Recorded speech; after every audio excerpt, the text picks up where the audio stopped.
Alors ça c'est de la menthe bergamote. Et nous nous trouvons ici à Saint-Florent-des-Bois, sur le terrain de Aude et sa petite entreprise qui vient de s'ouvrir il y a à peine 2 ans.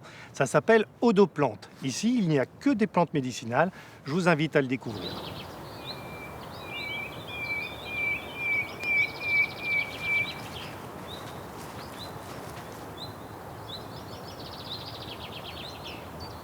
Ici, je cultive une trentaine de variétés. Donc là, pour l'instant, mes fleurs sont pas encore en place parce que je suis en train de recommencer les semis.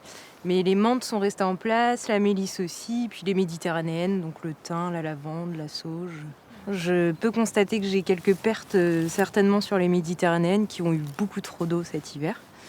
Donc on va voir au fur et à mesure de la saison comment ça reprend. Donc là, j'enlève un petit peu en fait les branches, on va dire, qui sont mortes. Hein. Et puis comme ça lui permet de bien repartir avec ses nouvelles tiges. Ça va s'étoffer, c'est ça? Exactement, ça va s'étoffer et puis ça va monter et elle sera à peu près là quand elle sera bonne à accueillir en fait. C'est une reconversion Audoplante, c'est ça? Oui, exactement. J'ai travaillé dans les assurances pendant un petit peu plus de 10 ans et puis j'ai voulu changer, retrouver un peu plus de sens et faire quelque chose qui me correspondait plus. Et pourquoi alors les plantes aromatiques? Parce que je m'intéressais... Ou médicinales, hein, pardon. Oui, c'est plantes aromatiques et médicinales. Je m'intéressais beaucoup aux vertus des plantes. Et puis j'ai fait beaucoup de woofing, donc je suis allée de ferme en ferme en fait, leur donner un petit coup de main et c'est pour ça que j'avais envie de faire une activité agricole dans le végétal et spécialisée dans les plantes aromatiques et médicinales.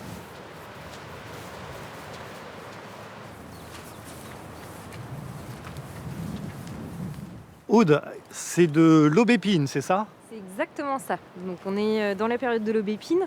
La particularité de la cueillette de l'aubépine, c'est qu'elle va être très concentrée sur seulement quelques jours. Ça va extrêmement vite. Et nous, pour qu'on puisse l'utiliser, en fait, il faut qu'elle ait juste une fleur ou 2, grand maximum, d'ouvertes. Parce que si toutes les fleurs sont ouvertes, en fait, quand je vais la faire sécher, tout va tomber.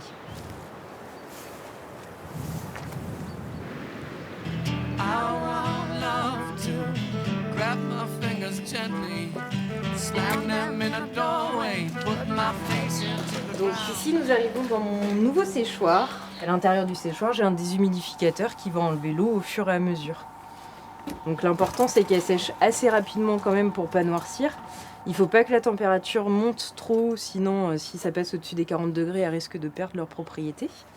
Tu te fixes des objectifs de cueillette ou comment ça se passe? Oui, en fait, ce que je fais, c'est que je détermine un petit peu ce que je souhaite produire en plantes sèches. Par exemple, pour faire une tisane, je vais dire, si je veux faire, je sais pas moi, 200 tisanes de cette sorte en une année, il va me falloir une telle quantité de plantes. Et par rapport au rapport de séchage, je vais pouvoir savoir ce qu'il me faut en frais.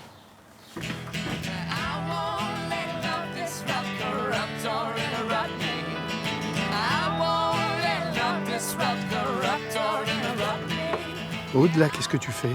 Donc là, je fais un semis de basilic grand vert. Donc ça me permet d'ici quelques semaines de pouvoir le planter directement. Donc je produis une partie de mes semis et de mes boutures. Qu'est-ce que tu as? Donc ici, on va avoir différentes sortes de menthes. On a aussi des bleuets, des bourraches et aussi du basilic. Donc là, ici, on a du basilic cannelle que je vais utiliser un petit peu dans ma tisane de Noël. Et ici, on a du basilic grand vert, donc celui qu'on connaît assez couramment pour mettre avec notamment ses tomates. Alors c'est étonnant parce que ça se mange sur une salade, mais mettre ça dans une tisane, ça apporte quoi exactement? Et le basilic va aider à digérer.